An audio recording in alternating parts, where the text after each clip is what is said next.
Young Praggu is back in action again, and this time he is in Australia playing a close GM Norm round robin event where he has to score 7 points out of 9.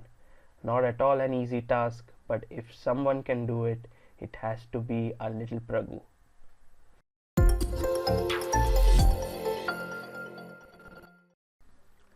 So Praggnanandhaa is the second seed in the tournament, and he was up against the third seeded Grandmaster Ly Moulthun of Australia. The game in itself was very complicated, and we will go over it very soon. But first, let's speak about the event. Now, Pragg, because of his high rating, has a very tough task at hand. His average elo of opponents over here is 2431, because of which he has to score 7 out of 9. If it was 2433, just 2 points more, the rating average, he would have had to score 6.5, when I think personally the norm would have been much more easier to achieve than what it is currently. Yet I am not 100% sure whether this is so difficult for Praggu, because after all he's the second seed and he can score wins if he's in good form and good shape, which he showed in World Juniors. I think it shouldn't be a very difficult task for him. Anyway, so in the first round he was playing against Moulthun Ly, and he began with e4, and soon we reached Pragg's favorite opening. It was the Gioco Piano, where we have seen him having great knowledge, and here he played the move bishop g5. I think we have seen moves like h3, castles, even a4 has been played by white, so many moves, but Pragg went for bishop g5. Usually this is not very advisable because black can just move back his bishop as he has not played d6. However, for Pragg it was not really an issue. He continued with his development. Knight bd2, d6, a4 was played, and this is mainly to gain space on the queen side with b4 and so on, and black stopped it with the move a5. The white played knight f1. He's putting his knight on g3, trying to get the normal position, and here black went for bishop e6. Not at all a bad move. I was considering the move knight h5, and I thought it was pretty interesting, because if you take, I can take here, and there are no knight e5 tricks, and in case you do go for knight e5 here, then I have knight e5 back, when again the tricks don't really work in your favor because of knight into c4. So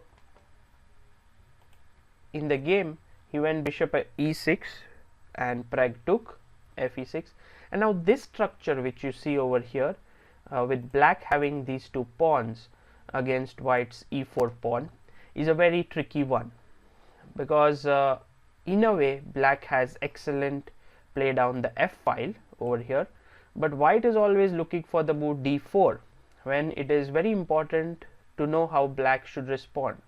I think there was this game between Lalit Babu and SL Narayanan and Lalit Babu from National Premier, where black was able to crash through because of having the open f file. Here things were much different. Pragg plays really well. He first goes knight g3, king h8 and castles. Now queen d7. I think this is the start of a wrong plan for black. Much more superior was knight d7. If you can exchange the queens, bishops, then it seems okay for black over there, and if you go back, then black can just continue his normal play, even think about going for a move like d5, because the e5 square is quite well defended. So we were thinking of moves like queen e8. By the way, I am right now in Pune at Amruta's place over here, and I analyzed this game with IM Mughal, who is brother of Amruta, and he suggested the move queen e8, and we thought that this was a nice move going to g6. However, I think queen b3 is a little bit uncomfortable. You're attacking b7, e6, and then you have to go queen d7. You can't take b7 just as yet because of rook f b8. Yet after something like rook e1, white seems to have a small edge. So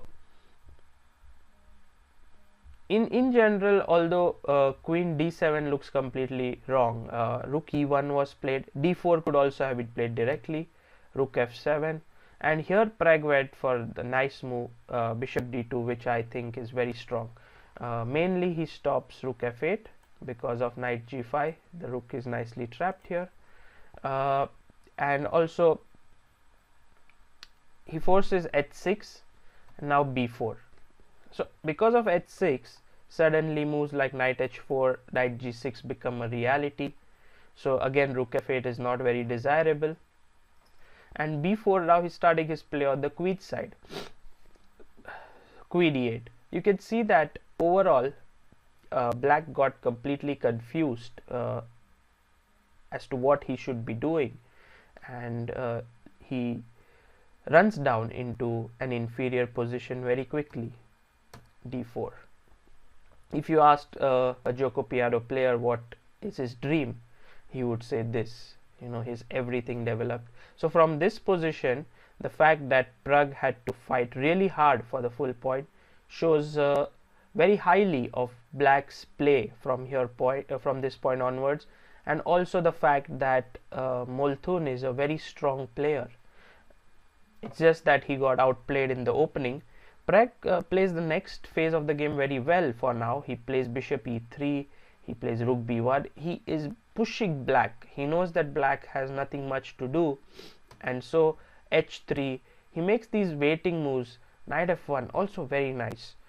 If you were to be asked what is the plan, it might seem a little bit difficult to fight, but the idea is to go knight h2 to knight g4, attack the pawn on e5, and also have the knight on a great square. So this is what Pragg is doing really well. He's finding good pieces for a good square for his pieces. Queen b3, knight h2, knight came to g4, and I think this point Pragg could have slowly built up his advantage. He could have got queen c4, or then rook d1, maybe doubled the rooks on d file, and this would have been great pressure on his opponent. However, he went for immediate simplification in the position. He played the move d into e5, and after knight b c5, now this was some very nice play by black. He sacrificed an exchange here, which is I think very high level play, because after h5, okay, this is fine, cd, knight h2. If you now count the number of pawns on the board, it's white is pawn up, also is exchange up, so in effect materially is completely dominating. But look at this knight over here, this is amazing. Secondly, the dark squares are all a little bit weakened to some extent, so you could very well imagine a bishop sitting here and a queen sitting on h4 and a rook coming in. So all of a sudden Pragg has to be very careful about what's going on, and from that point of view, after rook f8, he should have gone for the move f4. It was important for him to be on top of his game and to play actively, because a move like e5 might seem dangerous, but there are ideas like this and playing f3. White has to play very actively in order to show that he is better here, because if the game slows down, black has a clear-cut plan of domination on the dark squares. So king g2 from that point of view was not a good move. Bishop e5, rook h1, queen f6. You can see black is slowly building up. Queen d1. He's trying to defend the a4 pawn as well, but seems not so great. Bishop f4. Now you have all the dark squares are in black's control. So I'm not saying that black is better here, but he's definitely got much more play than he deserved after his opening play. So queen c1 would have been still better. Then you can fight against somehow these dark squares, although queen c1, queen e5, I'm not sure what black's next move should be, white's next move should be. Queen d4 was played by Pragg, and now knight e5,